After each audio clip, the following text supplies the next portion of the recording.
everybody, today we're at Healesville Sanctuary. I'm here with my support worker, and this is a big eagle I'm sitting at the front of. Hi everybody, now we've got emus behind us. It's the emu paddock echidna that we're looking at. It's asleep in a little burrow. Sleeping in a tree behind me. Yep. Okay. And I've got it in the video. Okay. Do you want to talk? Or? Oh, sorry. And we'll keep walking this way. I don't have to be the only one talking in the video. You can do. There's a koala behind Phillip or something, whatever. Yeah. Do you want a photo with the wings on the wall? The wings? Yeah. Oh, you can come feel it. Come up this way.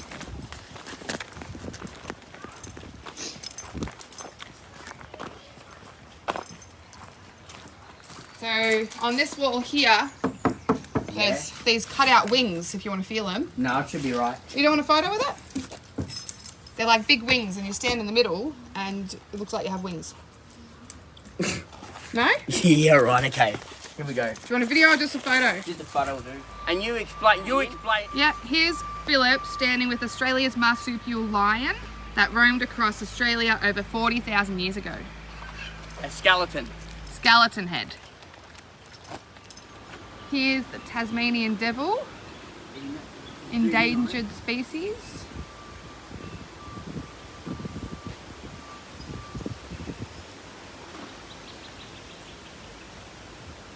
Here are some baby Tasmanian devils. They're sleeping all together.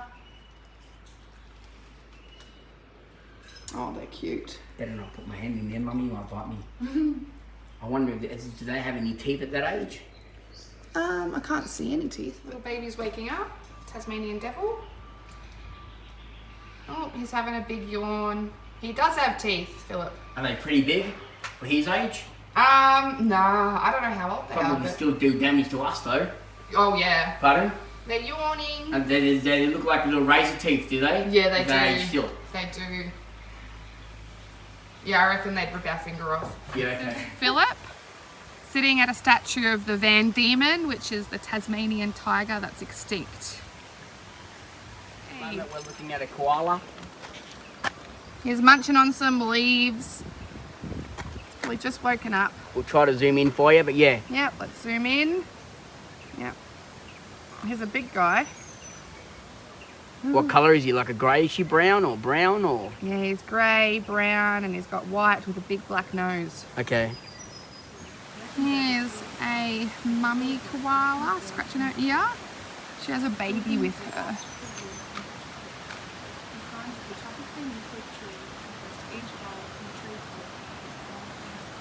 Little Cooper. His name's Cooper. Oh, it's Cooper. This Baby's name is Cooper. About them too. Oh, cute. What it sounds like. We're in the kangaroo walk. There's some kangaroos in the stables, just relaxing. I'll zoom in so you can see them. They're being a bit lazy. So in the pouch, tiny Joey attaches to a teat, which swells in her mouth, keeping her securely latched to mum. Eventually, Joey graduates from milk to grass. I don't think they have their feet sticking out though. No. Maybe I need to go in like this. Just hang on for a sec. Okay. Maybe I need to go in like this. And I have my hand sticking out like a Joey. There we go. I got a photo of that too. That's great. Love it. Here's the echidnas searching for food. So use kitties, don't touch these, okay? Because they've got spikes on them and you'll be pricked if you ever see one in the wild. Yeah, that's it. Because some people do have them on block of lands. You don't want to touch them, even if they're that cute. Exactly. Like he's eating me, gone. This is a big wombat. There's a statue one. A statue made of, I think it's wood and it's carved.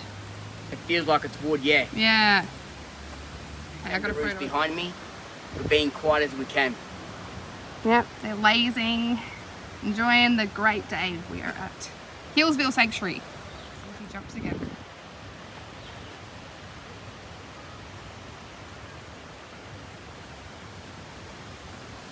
Can they come up to the rope? Yeah, they can. Pardon? They can, but... No, if they come up to us of our choice. Look, sit down. Come on. New kangaroos, they're being pretty lazy. Kangaroo, come on. Phillip would like the kangaroo to come up to him. No, it's all good. You don't have to feel bad. Oh, he's walking. Oh, he walks weird. He's big. Hi everybody, there's some more kangaroos behind me. These are smaller than the other ones. Unless that's the size they're meant to be, but... Yeah, these are the brown kangaroos. I'll go home later and Wendy will tell me what they are properly. Yeah. She'll look at it and say, yes, Phillips, that's the size they're meant to be. Let's go have a look at the sign. There's some more kangaroos over in the stable to our right. And let's see what they're called. They're island kangaroos. Okay. That's what they're called. These are tree kangaroos. Yep, he's living up there in his hut. And they are a red in colour. I should try to delete the ones where I muck up like that. You're right. Here are lots of skeletons of animals, but we don't know what animals. It's now in like a cave. We're going into the world of the platypus. They should also have talking things like this at the Melbourne Zoo, Zoo Victoria. Just letting you know that each exhibit, I've come across a few of these so far, which is good. Yeah. And back there, what you got on camera is a plaque with Braille on it, and also that you should have at all the zoos too. Okay, so we have lots of stuff in this exhibit. It's got platypus, crayfish, and other little fish. Let's see if we can spot any. It's a very cool underground water kind of tank.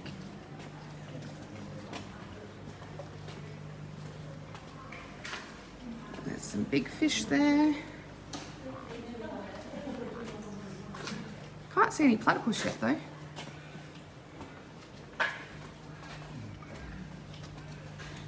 Maybe they're sleeping.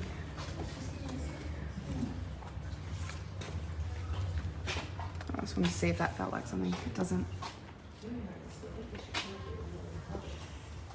You good? Yeah. Couldn't see any platypus. I really thought they were bigger than this. Oh, here's a big emu. It's probably as tall as Phillip. And you. And me. Hi everybody, this is a goanna. Yep, this is the winter quarters. They spend the coldest months of the year here when it's winter. During this time they do not eat and spend a lot of time laying around. He's big. And what's the one doing in there at the moment? Is he awake or laying around? Yeah, he's awake. He's crawling around. Very slowly though. Yeah. Yeah. He's scratching himself. He's sitting down. Hey, above Phillip's head we have some cockatoos. And apparently a group of cockatoos is called a crackle. It's a good little fact. Our left on the ground. There's a bird just on the ground. Unsure of what it's called. It's pretty docile.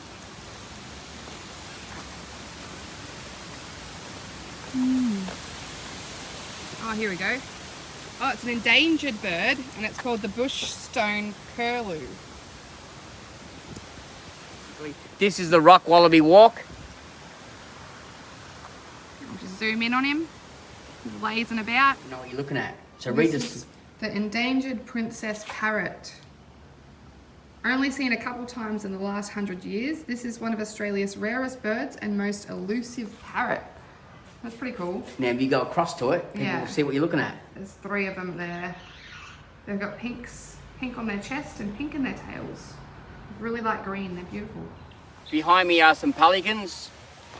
If there's any other information you can tell them. What colour are they? All white? Does pelicans only come in white? I'm asking you a question, or they come in black as well? So they're all white with black wings. Yeah. And they've got really long necks, but with this crazy looking like a bill. coat hanger, isn't it? The neck? Is it like a coat hanger? Yeah, kind of. Yeah, Pardon? kind of. And then their bills are really yeah, big. the bills go down like that. Yeah. Yeah, that's it. This is the smoky mouse. He's a little fat guy. He's got a really big belly, Phillip.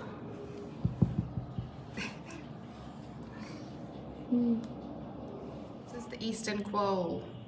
And tell people, what does it look like? So it looks like the size of a cat. It's black with a bushy tail and white spots. It's Very cute. And we're actually... Yeah, the night. What is it? Animals of the night. Yeah. This is a squirrel glider. I don't know if it's in there, is it? Yep, there's 2 of them just on the ground. Squirrel glider. So they look like a squirrel, do they? Yeah, but they glide above Yeah. the trees. Yeah, they're cute. They look like big mice, like big mouse. Yeah. The greater bilby. He's hopping around like a kangaroo. He's got big ears and a big nose.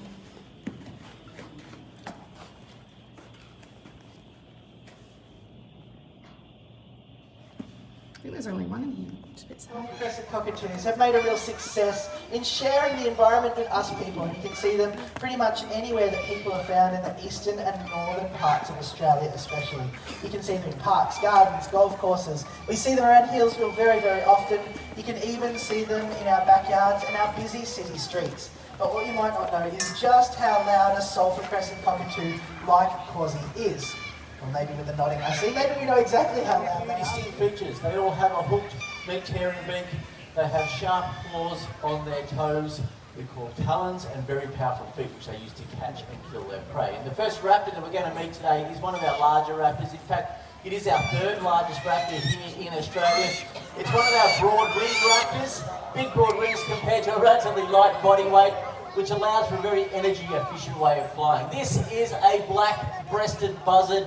Her name is Bernice, the black-breasted buzzard, and that energy-efficient flight is really important because there are birds that live in our hot, dry environments of Central Australia where prey can be really scarce, so they need to cover very large areas just to be able to find enough food to survive. But you'll see with Bernice out here today, not only is she really good at that gliding and soaring flight, she's also very comfortable and very coordinated while she's on the ground. And there's a really good reason for that. It's because these black-breasted buzzards are one of the very few raptors in Australia that do some of their hunting on the ground. They're actually really well known as nest robbers, and they steal the eggs and chicks of our large ground nesting birds, which includes our largest bird of all here in Australia, the emus. Now, emus are really big birds. Now, because they're really big birds, they lay really big eggs. In fact, the egg of an emu is far too big for a bird like Bernice here to be able to pick that egg up in her feet or her beak to break it like she would do some of the smaller eggs. So they've developed this really special behaviour to get into those emu eggs, and I'm hoping that she's going to show us how to do that today, because I just happen to have an emu egg in my pocket. As you can see, that's a really big egg. This one's not a real one, but it's the same size as a real emu egg. Too big for her to pick up in any way. But if you keep your eyes on Bernice today, you'll get a good example of how they break these eggs open. You'll see she picked that rock up. That was pretty quick today. She threw it straight down on top of that egg and broke it open first go. Great job today. Now, people often see that behaviour here at Spirits of the Sky, and they think, well, that's actually a bird that was brought into the vet hospital here at Healesville. It came in with a broken wing. It was found on the side of the road with a broken wing. The vets could fix the wing, but he wasn't suitable for release back out into the wild. So he's been living with us here at Spirits of the Sky ever since. He's been a part of our show for the last 15 years. If you ask him, he'd probably tell you he's been the star of the show for the last 15 years. I'd like to introduce you to Kevin. This is Kev, the long-billed gorilla. Now, because Kevin came down to us after having a broken wing, we needed to make sure that wing was working properly and that we could exercise the wing. So one of the very first behaviours we trained Kevin to do was to open his wings. So we can open up those wings, we can check left and right are nice and balanced. We can also check the feather condition on those wings as well. We check the rest of his feather condition by simply asking him to turn around. We can check his back and his front. And occasionally we need to check his feet also. So we ask for his right foot and his left foot. Good job, Kev, well done. The last behaviour we'd like you to have a look at is actually a really important behaviour, and that is to step up. Now that stepping up behaviour is really important for a few reasons. First of all, it allows us to be able to move Kevin around. If we need to move Kevin anywhere, we can simply have him sit on our hand and we can walk around to wherever we need to, quite stress-free. We can also ask him to step off our hand onto all sorts of different things, including something like a set of scales, so we can actually monitor his health through his weight, which is really important.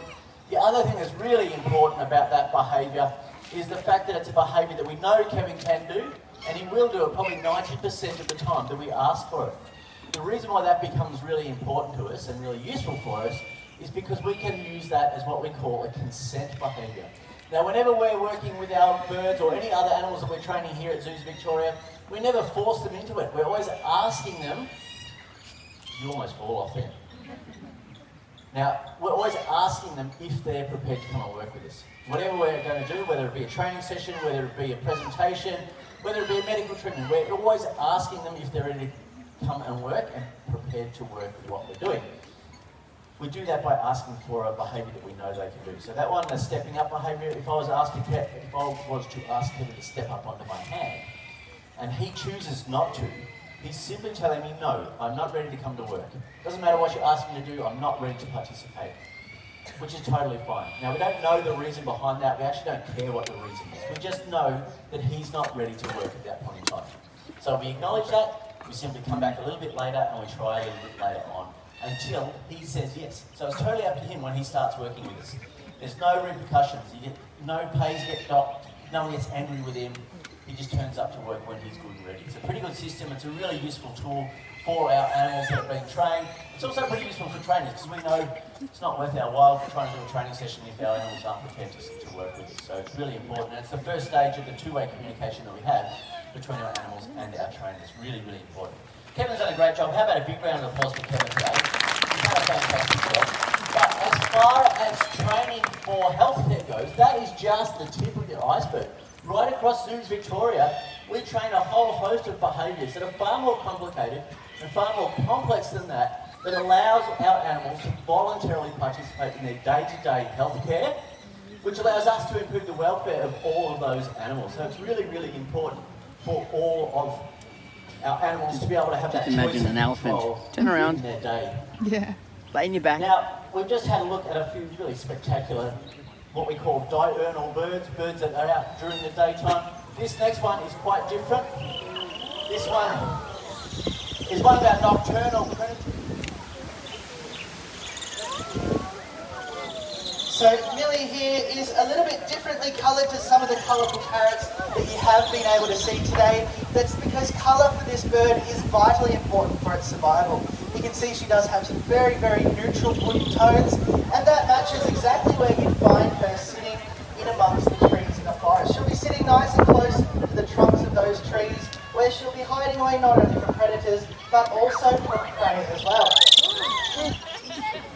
Now, you can see she does have two very big, beautiful yellow eyes on the front of her face there. That's what she uses to find her food. Owls like Millie have incredible eyesight. But they do only see the world in black and white detail and distance, with a focus on movement in the forest. Now, the movement they're looking for is their prey. That's things like rodents, such as rats, mice, I better watch my hat. spiders, even other birds are on the menu for a barking owl. And when they find them, they're pretty agile through the thick foliage in the forest, but they'll use those sharp claws or talons on the end of her toes there to catch and kill their prey. You can hear that chirpy sound she's making as she comes into land. That's a bit of a happy noise for a barking owl. That's the noise she's making when she's getting some of her favourite food. If she was in hunting mode, she would be completely silent. But with the name barking owl, you can probably imagine they are capable of making another sound, and they do have a call that mimics a small dog barking. That's mostly during the breeding season, with males having a lower note in their duet. But there is one final sound that they quite often make, and that's the noise a barking owl makes when they're threatened. They actually have a scream that sounds like a very distressing, very real sounding high-pitched scream, like something terrible is happening to a person nearby, which has actually resulted in many phone calls from farmers to police thinking that they're hearing something terrible happening in their back paddocks, only for police to arrive and find a pair of barking owls. I think you'll agree she has done a fantastic job. This is Millie, the barking owl. We want to say a really big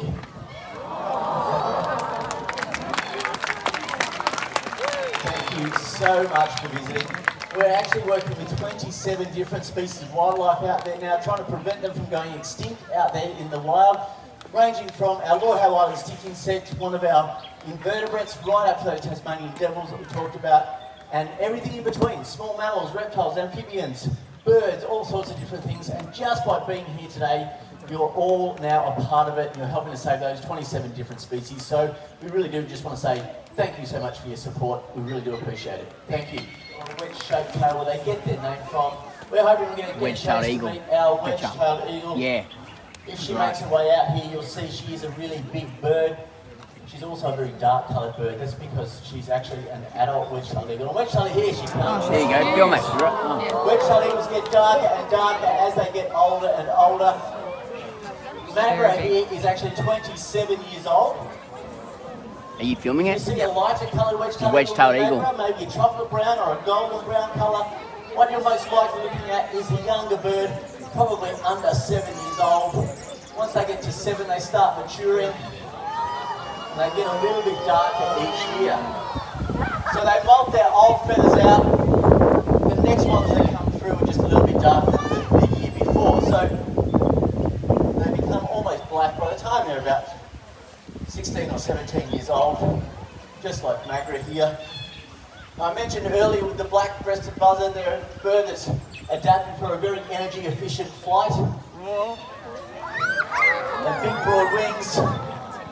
These wedge-tailed eagles take it to the next level. They're amazingly energy-efficient birds.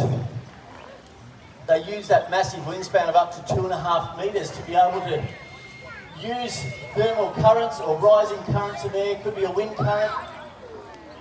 All they need to do is fly over to 2.5 metres of wing, huh? So with two of them together, they're longer than us if we lay on our flat back. Now, The wings, just the wings alone. In the wild, quite often you'll see them just circling. It looks like they're circling in the one spot, but if you watch them closely enough, you might just notice that each circle they're just getting a little bit higher, a little bit higher, a little bit higher, until they hit the top of that rising air.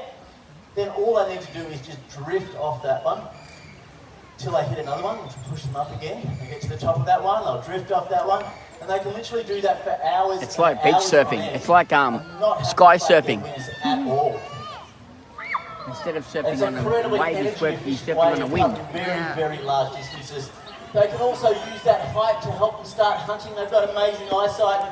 An eagle like Magra here can actually see a moving rabbit from over 1 kilometre away. So she can sit up nice and high and scan a massive area of land, looking for things like rabbits, bandicoots, other birds occasionally, even reptiles. But they are actually quite capable of hunting mammals up to the size of an adult wallaby all by themselves if they have to. Incredibly powerful hunters for their size, and they've got massive feet to cope with some pretty large prey. Now, even though they're really big birds, if they're up nice and high, it can be quite difficult to pick the size of the wedge-tailed eagle. So one of the best ways to help you identify them is to actually look at their tail shape. They all have that very obvious long diamond or a wedge shape in their tail. It's probably the best way to help you identify them. You can see that even if they're gliding and soaring nice and high up on those thermal currents. I'm hoping we'll get a bit of a look now. I'm going to ask her to come up onto my glove. When she comes and lands, you'll see that diamond or that wedge shape in the tail. You want to come up here, sweetie? Really good example of that there. How about a big round of applause for Matt? Yeah, it's all right now. He's been moving around everywhere. But do keep your eyes open for wedge-tailed eagles as you are walking around the sanctuary grounds. We actually have a young pair of wild wedge-tailed eagles that thinks this patch of sky is part of their territory. We're seeing them pretty much every single day at the moment. It's coming into breeding season, so we're also seeing some really interesting territorial and breeding behaviours with those wild eagles. If you do get a chance to see them, I suggest you just stop and watch them for 2 or 3 minutes. They're amazing birds just to sit and watch. But hopefully today you enjoyed meeting our beautiful wedge-tailed eagle Magra. We also hope you enjoyed meeting the rest of the Spirits of the Sky team. Thanks for visiting. I'd like to go now. Okay, that's cool. You don't need to film me. You talk. So olive python. It's the second largest species of snake and can reach up to 4.5 metres in length. The two in here weigh 5.2 kilos and 4.9 kilos. They're quite big.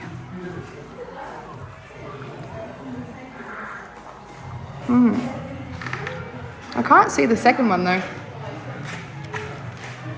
Phillip next to a black cockatoo.